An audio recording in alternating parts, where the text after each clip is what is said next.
Son las 7 de la mañana con 23 minutos a manera de introducción del que será nuestro próximo diálogo. Mientras en la Asamblea Nacional se mantiene en suspenso la solicitud de juicio político presentada en contra de María Fernanda Espinosa, canciller, pues aún no está calificada por el Consejo de Administración Legislativa, avanza el debate en torno a esta posibilidad.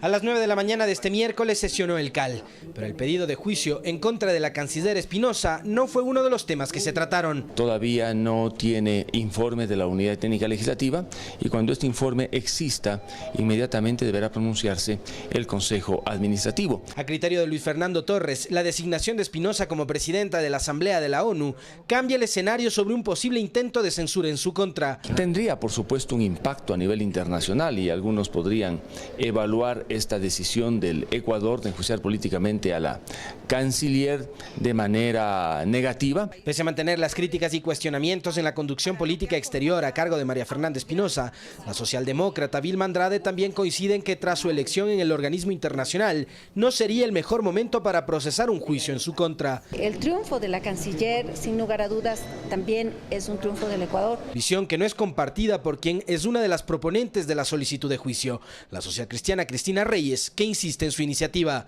No se va a diluir, nosotros vamos a seguir insistiendo. En suma, también sostienen que pese a su salida de la Cancillería, debería enfrentar el control político del Parlamento. El incumplimiento de funciones es absolutamente manifiesto. Por ahora la Asamblea se encuentra en compás de espera hasta que el CAL califique si este procede o no.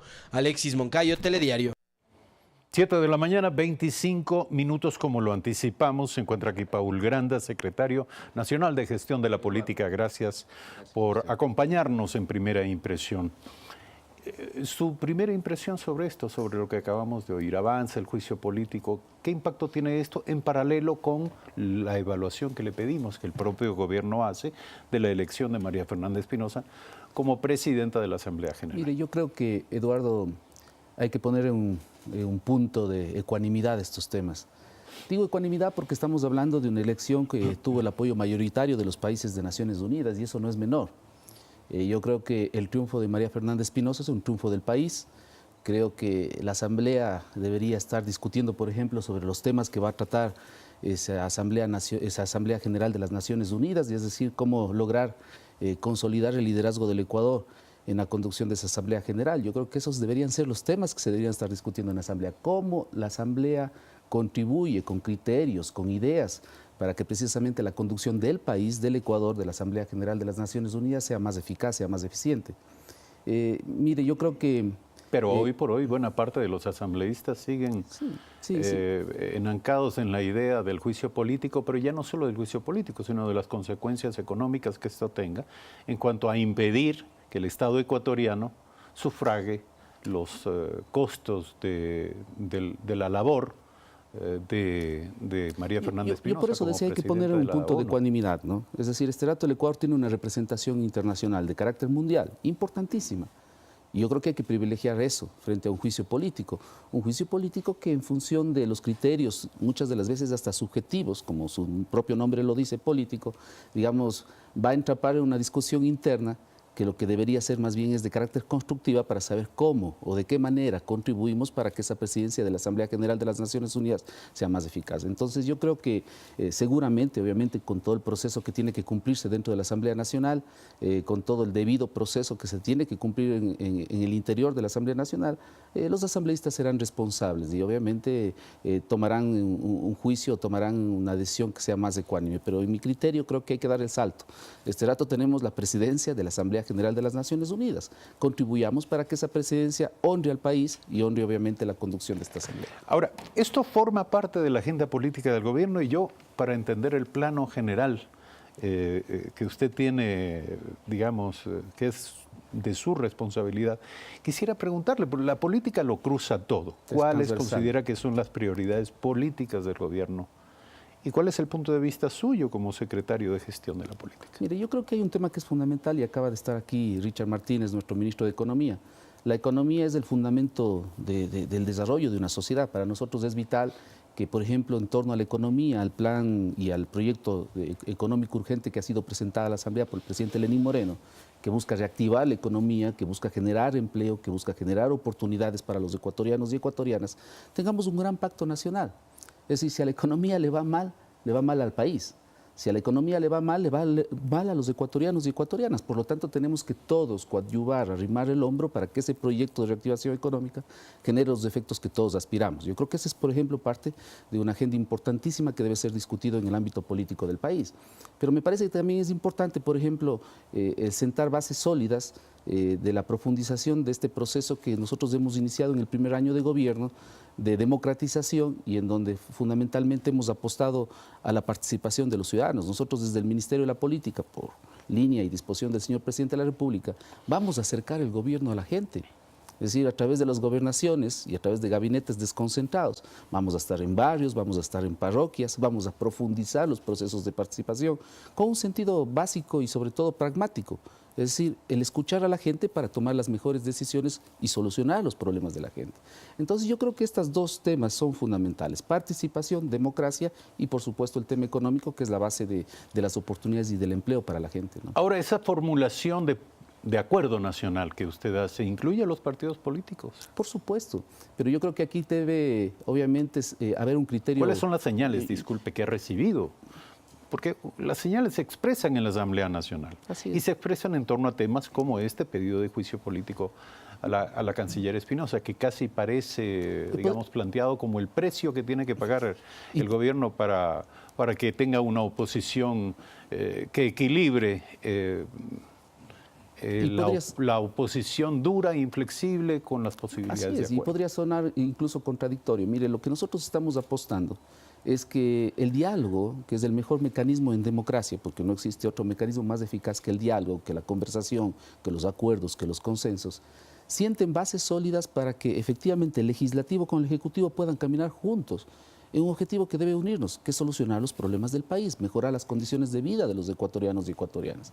En esa línea de conducta efectivamente se requiere un principio que es fundamental, o dos diría yo.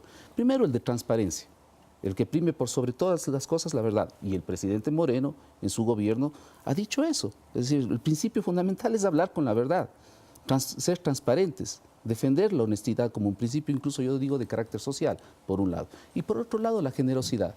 Si en política no existe generosidad y simplemente nos circunscribimos a los intereses particulares de una organización política o de un interés electoral en función de captar votos para ganar una elección sin importarle el interés colectivo, yo creo que estamos en un ámbito en el que efectivamente no vamos a lograr los objetivos nacionales. Entonces, yo creo que a través del diálogo transparente, sincero, generoso, podemos construir política pública que nos permita resolver los problemas de los ecuatorianos y ecuatorianas. Y el gobierno, como he dicho varias veces, es un gobierno pragmático que está enfocado a eso. Priorizamos la garantización de los derechos fundamentales de la gente. Estamos convencidos que la educación, que la salud, que la atención a los sectores más vulnerables es vital, y este primer año ha tenido muchos resultados en este ámbito, ¿no? El presidente de la República se comprometió en lo personal en una cirugía mayor contra la corrupción. Y si bien se dice que la corrupción ha pasado de ser uno de los temas de mayor interés público en las encuestas y ha bajado en esa lista de preocupaciones públicas, en realidad la lucha contra la corrupción no se hace para recibir aplausos de la galería, se hace porque es una obligación. Es una obligación de un ética, Estado, exactamente, moral. En efecto, en ese sentido, el presidente ha apostado por la transparencia en algunos casos, como el del caso del asesinato del general Gabela, el caso de Fernando Balda, del supuesto secuestro en Bogotá, supuesto aunque confirmado por las autoridades colombianas. En fin, yo quisiera que escuchemos rápidamente la reacción que tuvo ayer la viuda del general Jorge Gabela al salir de su reunión en la Fiscalía General del Estado. La orden del presidente de la República de desclasificar la información del asesinato del general de la Fuerza Aérea Ecuatoriana, Jorge Gabela, es inmediata, explicó el secretario de la Presidencia, Juan Sebastián Roldán. Podrán pedir a cualquier institución del Ejecutivo la liberación de todos los documentos que crean necesarios. Sin embargo, para su viuda, Patricia Ochoa, le genera desconcierto dicha decisión y explica por qué. Yo no sé qué es lo que van a desclasificar cuando asesor del mismo señor presidente Lenín Moreno me informó, me dijo que definitivamente el tercer producto ha desaparecido en el gobierno del señor Rafael Correa Delgado. Señaló que además hay claras inconsistencias, puesto que en el primer informe que se le remitió en 2015 se habla de delincuencia común y en el recibido en mayo de 2018 de delincuencia organizada. La solución aquí es el perito. ¿Por qué? En ese tercer producto, ¿por qué es importante? Porque ahí constan los nombres de los autores intelectuales del asesinato de mi esposo. Ahí hay nombres. De su lado, Roldán ratificó que la disposición del jefe de Estado obedece a peticiones de familiares de instituciones de derechos humanos, mas no a presiones. El presidente Moreno, si tiene que desclasificar cualquier documento y tiene que trabajar para que la verdad sea esclarecida, lo va a hacer en todos los casos y en todo momento. Este miércoles, la esposa del general Gabela se reunirá con autoridades de la Fiscalía General para dar seguimiento a las peticiones efectuadas en una reunión mantenida en el mes de mayo. Olga Velasco, Telediario. Este y otros temas forman parte de los casos de expectativa pública. El país está esperando clarificación, transparencia y respuestas. Y evidentemente es un gran mensaje el que el presidente de la República desclasifique información en manos de la SENAIN. Es decir, aquella que todavía sobrevive, hay que decirlo. Pero la pregunta es, ¿qué más puede hacer y va a hacer el gobierno en función de esta claridad? Porque la viuda del general Gabela dice que ya es poco lo que se puede encontrar en la información en manos de la SENAIN, que en realidad hay otros problemas, como la desaparición de estos informes que llevaron adelante los peritos argentinos. Mire, yo creo que la conducción del Estado, obviamente, y la conducción del presidente de la República, está basada en principios, en filosofía que no deja de ser importante, y precisamente es la verdad, la transparencia, el hecho de que todos los casos que deban ser revisados tengan que ser revisados, pasen por un escrutinio técnico, jurídico, de todo tipo. Y yo creo que esa voluntad, digamos, caracteriza a este gobierno, caracteriza en todos los ámbitos de actuación de este gobierno. Entonces, ¿qué es lo que se puede hacer o qué más se puede hacer? Todo lo que se puede hacer, todo lo que esté al alcance institucional de las funciones, en este caso, que le corresponden a la función ejecutiva, al gobierno nacional, lo haremos, es decir, en función de que prevalezca por sobre todas las cosas la verdad. Yo creo que esta es una muestra más de que este gobierno está caracterizado por eso, está caracterizado por principios, está caracterizado por la verdad, está caracterizado por la transparencia, y debemos eso ponerlo por sobre todas las cosas, digamos. Entonces, en esa línea de conducta esperamos que podamos tener resultados y que se verifique lo que tenga que verificarse y que la verdad por sobre todas las cosas sea la que prevalezca, ¿no? Y se mantendrá el respeto y el respaldo total a la independencia de los poderes. Como lo hemos venido haciendo, es decir, usted verá que todas las instituciones están tomando con absoluta independencia las decisiones que les corresponden en el ámbito de sus competencias. Nosotros creemos en la división de poderes, creemos en el equilibrio de poderes. Habrán decisiones que muchas de las veces no estemos de acuerdo, es normal, otras decisiones en las que estaremos de acuerdo, pero eso es parte de la democracia, eso es parte del contrapeso incluso del juego de la democracia, que creo que es necesario en todo país, ¿no? Ayer se dio un hecho fundamental, creemos nosotros. Es un golpe, es un giro inesperado en la investigación en torno al presunto secuestro de Fernando Balda en Colombia. Y tiene que ver con la deposición hecha por Romy Vallejo, ex responsable de la seguridad, quien en efecto señala que todo lo que se hizo por órdenes del expresidente de la República, Rafael Correa. ¿Cree usted que esto es determinante en esa línea de investigación y en la clarificación de los hechos? Sin conocer el proceso al detalle, no podría decir que es determinante, pero mire, ese es el estado de democracia, ese es el estado de respeto a la pluralidad, ese es el estado de respeto respecto de las funciones del Estado, en donde cada una puede actuar con absoluta libertad, y si un exministro ha hecho la declaración que usted hace referencia, digamos, qué bueno que se transparenten las cosas, como debe ser. Es decir, insisto, que la verdad prevalezca sobre todas las cosas. 7 de la mañana, 37 minutos. Para finalizar este diálogo, yo quiero llevarla de nuevo al plano de la discusión sobre la importancia que ha adquirido el tema de la política exterior en este momento en el ámbito político, y tiene que ver con quién sustituirá a María Fernanda Espinosa, la canciller de la República, quien ya anunció e informó que se está preparando para dejar la Cancillería para asumir sus nuevas funciones en la Asamblea General de las Naciones Unidas. ¿El gobierno ya tiene el nombre de quién será el próximo o la próxima canciller? El presidente está analizando una serie de opciones, una serie de personas, hombres y mujeres que podrían reemplazar y ser parte, obviamente, de este proceso de transición en el manejo de la Cancillería.